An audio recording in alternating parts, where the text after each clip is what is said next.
We begin at the end of World War I.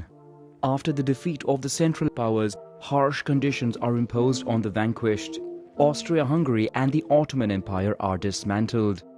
As per the Treaty of Versailles, Germany loses its colonies and many territories. This particularly benefits Poland, which is recreated and obtains access to the sea, cutting Germany in two. The German army must be limited to 100,000 men without heavy weaponry or an air force. Finally, Germany and its allies are held solely responsible for the war and must pay all reparations. The German people see the treaty as humiliation. The only consolation for the country is, as there was no fighting on its territory, that its infrastructure and industry are intact. Meanwhile, the victors do not unanimously agree on the treaties. In Italy, public anger mounts because the country does not obtain all territories promised by allies, in addition to suffering a high death toll of some 600,000 soldiers. In the United States, the Senate goes against the wishes of President Woodrow Wilson and does not ratify the Treaty of Versailles, resulting in the US not joining the new League of Nations. This international organization is tasked with preserving peace and developing cooperation between nations. However, Russia, which became the USSR after the Bolshevik Revolution and the Civil War, is excluded from the League of Nations. Weakened and frustrated by the loss of European territories, Russia finds itself isolated as the West fears an expansion of communism. The United Kingdom focuses on its immense empire, which covers almost a quarter of the land surface of the planet. France, the northern regions of which are particularly hard hit by war, finds itself without strong allies in the effort of upholding the Treaty of Versailles, which is rejected by the German people. In Germany, high debt and speculation on the mark causes hyperinflation. The country slows down payments for war reparations. In reaction, France and Belgium, which count on these payments for their own reconstruction, send troops to occupy the Ruhr, a rich industrial region. Hyperinflation reaches its peak. $1, which in 1914 was worth around 4 marks, in November 1923 trades for 4,200 billion marks. Some banknotes become less valuable than the paper on which they're printed. The United States and the United Kingdom propose a plan to adjust German debt and grant credit to the country so that it can revive its economy. The United States then lends to Germany, which resumes payment of war indemnity to victors, which themselves are indebted to the United States by buying arms and equipment on credit during the war. The United States thus becomes the backbone of the world economy. After a year of reforms, Germany returns back to growth. Tensions ease and the country is even admitted to the League of Nations. The global economy booms, with the United States leading the way. The abundance of raw materials and the development of assembly line work in factories accelerates production and lowers prices. In Italy, Mussolini's fascist party obtains full dictatorial power by banning all other political parties. In New York, the Wall Street crash takes place and causes the most severe economic crisis of the 20th century. Its repercussions are global. Germany is badly hit, with 30% of its population rendered unemployed and poverty exploding. The government in power is held responsible for the situation, fueling the rise of extremism. In the legislative elections of 1932, the far-right NSDAP, also known as the Nazi Party, wins. Its president Adolf Hitler is placed as head of government. In a short time, he eliminates all opposition and seizes absolute power. The Weimar Republic is replaced by the Third Reich. Hitler's ambition is to unite the German peoples, who he considers superior, into a great nation. He wants to annul the Treaty of Versailles and annihilate Jews and Marxists. The country leaves the League of Nations, stops war reparation payments, and reinstates compulsory military service. In reaction, France and the United Kingdom muster weak protest. Hitler sees this as an opportunity to massively revive German military industry. In 1935, Italy launches a policy of colonial expansion. Its armies enter Abyssinia, an independent country and member of the League of Nations. Despite occupying its capital, Italian forces faced continued resistance, and the exiled Emperor of Abyssinia would never sign an armistice. In Spain, a civil war pits republicans against the nationalists of General Francisco Franco, who has the military support of Italy and Germany. The two countries take the opportunity to seek a rapprochement and become allies by forming the Rome-Berlin Axis. Germany also signs an alliance with the Empire of Japan, which invaded Manchuria in 1931. Japan now takes advantage of a civil war in China, pitting nationalists against communists by declaring war on the country. Japan seizes new territories and massacres the population. In Austria, the local Nazi party, after exerting much pressure, succeeds in officially annexing the country to Germany. Hitler now wants to seize Sudetenland, a Czechoslovak territory where 3.5 million Germans live. France and the United Kingdom, trying to avoid a new war, betray their Czechoslovak ally by authorizing the invasion of the territory. 6 months later, however, Germany violates the agreement and invades the entire country. Slovakia becomes a German satellite state. Hungary, which lost 2/3 of its territory after World War I, allies with Germany. Hitler now eyes the Polish corridor. An ultimatum is issued to Poland, which rejects it. France and the United Kingdom then announced they would support Poland in case of a German invasion. Meanwhile, Italy invades Albania, while in Asia, a border incident between Manchukuo, dominated by Japan, and Mongolia, a Soviet ally, is followed by a battle between Japanese and Soviet armies. Despite its alliance with Japan, Germany does not intervene as the country is preparing to invade Poland. Germany even signs a non-aggression pact with the USSR. A secret protocol delimits the spheres of influence of the two powers in Poland and in Eastern Europe. After its defeat, Japan abandons its westward expansion and instead focuses attention to the south. On September 1, Germany attacks Poland without a formal declaration of war. In reaction, France and the United Kingdom declare war on Germany. Polish armies are quickly overwhelmed by Germany's new combat strategy known as the Blitzkrieg. It involves concentrating maximum force on certain points to quickly break through a front line, surrounding enemy pockets and neutralizing them. Despite German forces being concentrated in the east, Allies do not take advantage and remain stationed at the borders, instead preparing for attrition warfare as it did during World War I. The Soviet Union, in accordance with the Molotov-Ribbentrop Pact, invades eastern Poland. The two powers prevail and occupy the country. The USSR then focuses on Finland.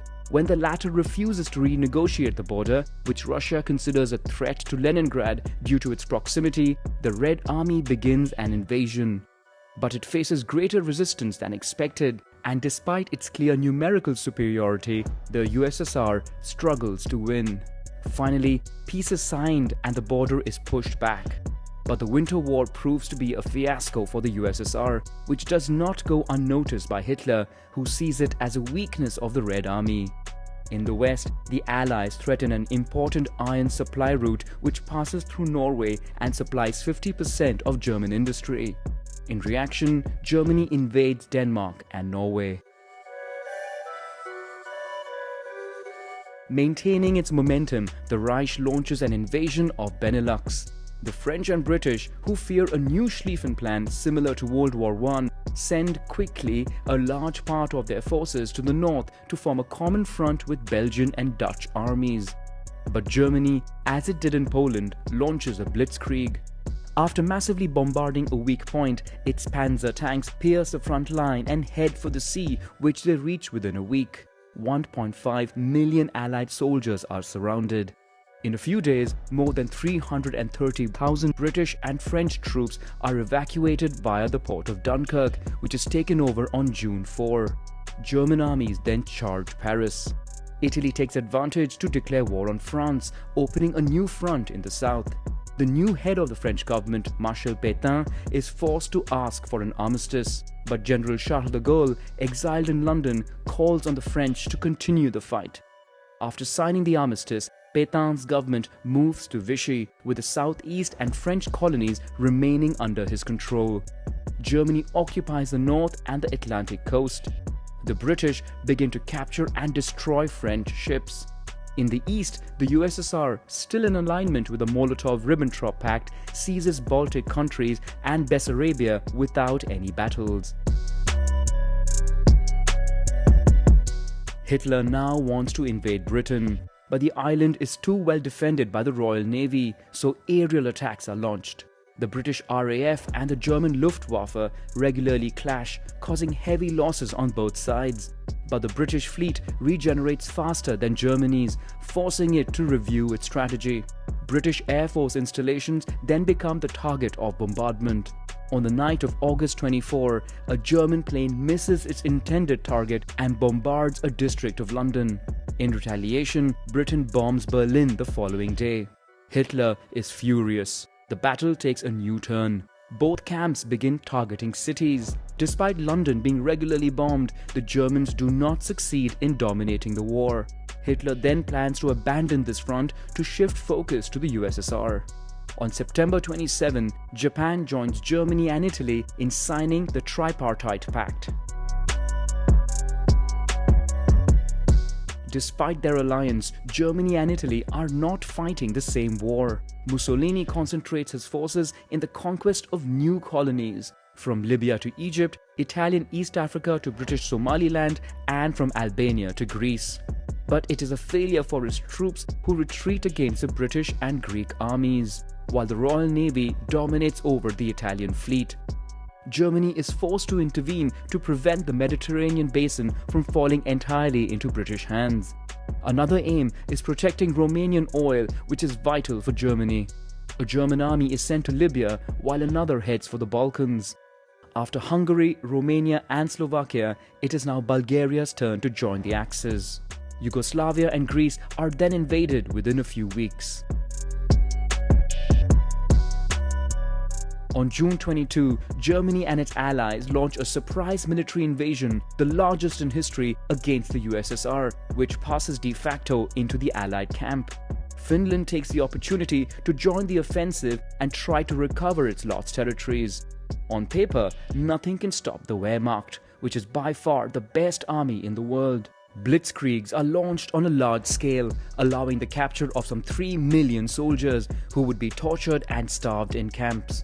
While behind the front lines, German mobile militias are tasked with massacring Jews and Bolsheviks.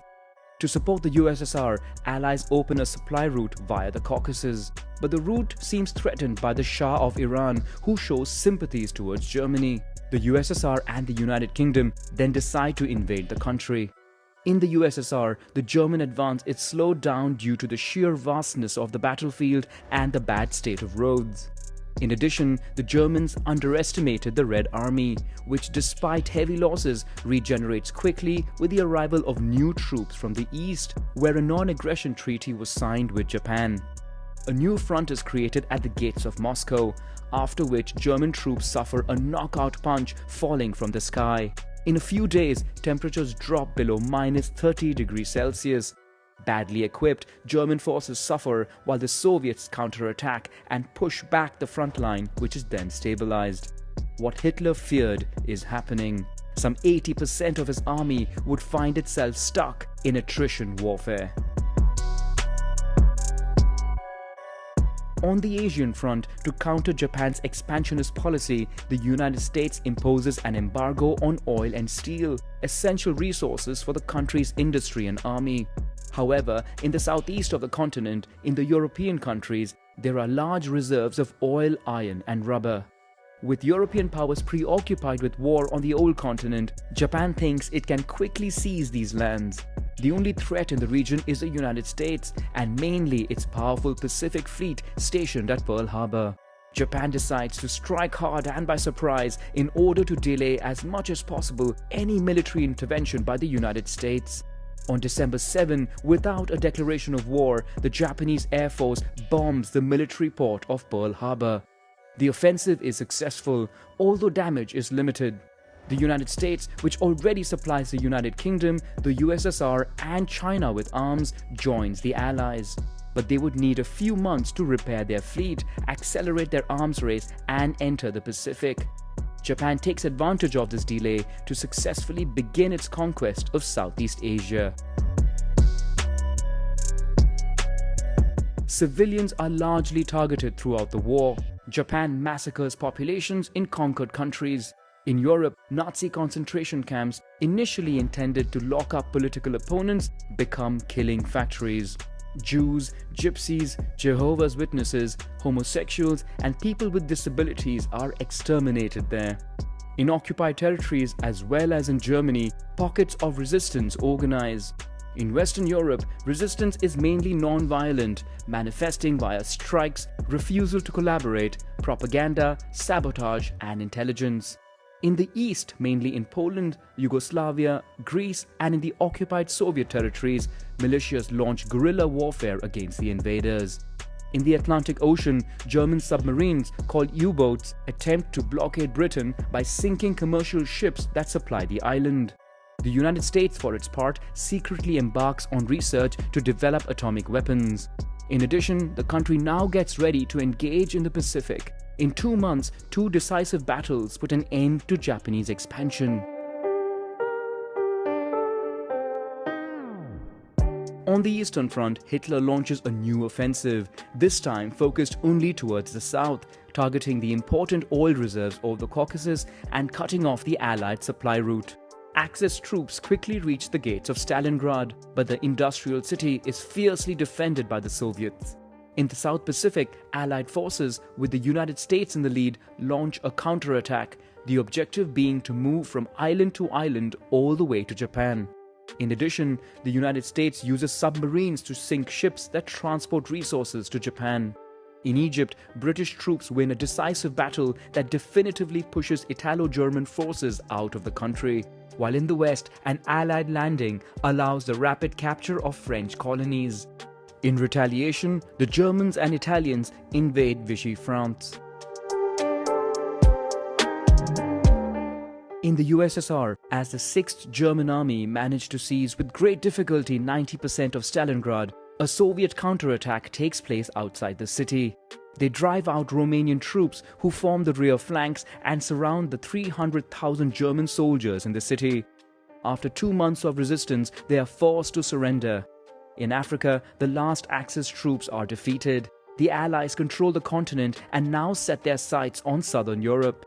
A first landing takes place in Sicily. On the Eastern Front, Hitler tries to maintain the upper hand by launching a new offensive on Kursk, which leads to the biggest tank battle in history.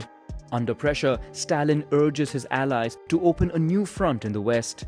The United Kingdom and the United States first want to weaken and demoralize Germany by intensifying bombing of industrial centers and cities. Hamburg, the country's second city, is largely razed to the ground. In Kursk, despite heavy losses, the Soviets prevail and gain the upper hand over the Germans. In Italy, after the fall of Mussolini, a British landing threatens the country. The new government signs an armistice with the Allies, but the Germans anticipate this scenario and quickly take control of Italian territories. With an Allied victory now seeming possible, Stalin for the USSR, Churchill for the United Kingdom, and Roosevelt for the United States meet in Tehran to prepare for the end of the war. The 3 leaders agree to coordinate better, to soon open a second front in Europe via 2 landings in France, and to provide military support to the communist resistance led by Tito in Yugoslavia. In the east, the siege of Leningrad ends after 872 days, claiming the lives of at least 1 million civilians. In the west, after the bombing of German factories which produce coal-based synthetic fuel, Allies are now ready to open a new front.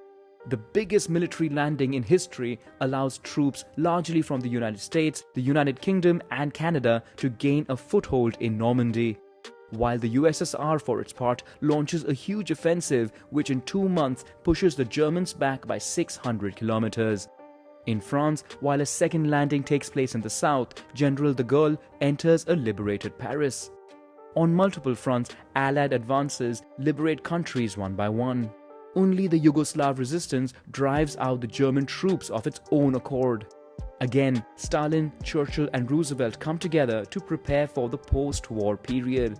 Roosevelt obtains the future creation of the United Nations, which would replace the League of Nations. Countries that declare war on Germany before March 1 would be allowed to be part of it, which causes a wave of war declarations with little consequence. It is also decided to recreate Poland, but Stalin refuses to cede conquered territories. Polish territory would therefore be moved to the west to the detriment of Germany, which itself would be divided and occupied by the victors. The USSR swears to also declare war on Japan after Germany surrenders. The last 4 months of the Reich proved to be the deadliest. In concentration camps, on battlefields and among populations, on average 30,000 people die every day. Berlin is finally surrounded by the Soviets. Hitler, who had taken refuge in his bunker, commits suicide 2 days before the fall of the city. The capitulation of the Third Reich is signed in Reims on May 7 and ratified in Berlin the following day. In Potsdam, the victors decide the fate of the vanquished. Italy loses its colonies. Germany, as expected, is divided and occupied, while the east of the country becomes Polish. The new frontiers of the continent would result in large-scale ethnic cleansing. Polish and German minorities would be driven to their new country. Finally, an ultimatum is issued to Japan, demanding its unconditional surrender. Japan ignores the ultimatum. The country is heavily bombed by the United States for several months. More than 60 large industrial cities had already been devastated. The United States then drops 2 atomic bombs on the cities of Hiroshima and Nagasaki, while the USSR begins invading Manchukuo, southern Sakhalin and the Kuril Islands. Finally, on September 2, Japan surrenders. The country would be occupied by the United States until 1952. In the West, the USSR and the United States agree on the provisional division of Korea. Finally, in Indochina, the French regain control of their former colony but face opposition by some Vietnamese groups claiming independence. Colonial empires worldwide are weakened as independent movements gain momentum, provoked by the heavy involvement in war and high death tolls. World War II is the deadliest war in history, with an estimated 75 million deaths, of which 66% are civilians. The Soviet Union and China are by far the most affected, while in China, civil war resumes between communists and nationalists. In Europe, almost 3 million tons of bombs were used, devastating the continent. Many cities are destroyed, mainly in Germany. The continent finds itself divided, with the East under Soviet influence and the West under US influence. For the first time, Germany and France would come together to revive the economy and preserve peace by creating the European Coal and Steel Community, the predecessor of the European Union. At the international level, the United Nations is created and tasked with preserving peace. Other international organizations such as NATO, the IMF and the World Bank are also created. From an energy point of view, the great powers begin a nuclear race and scramble to control global oil resources. Rivalry accelerates between the USSR and the United States. The two superpowers would embark upon a Cold War.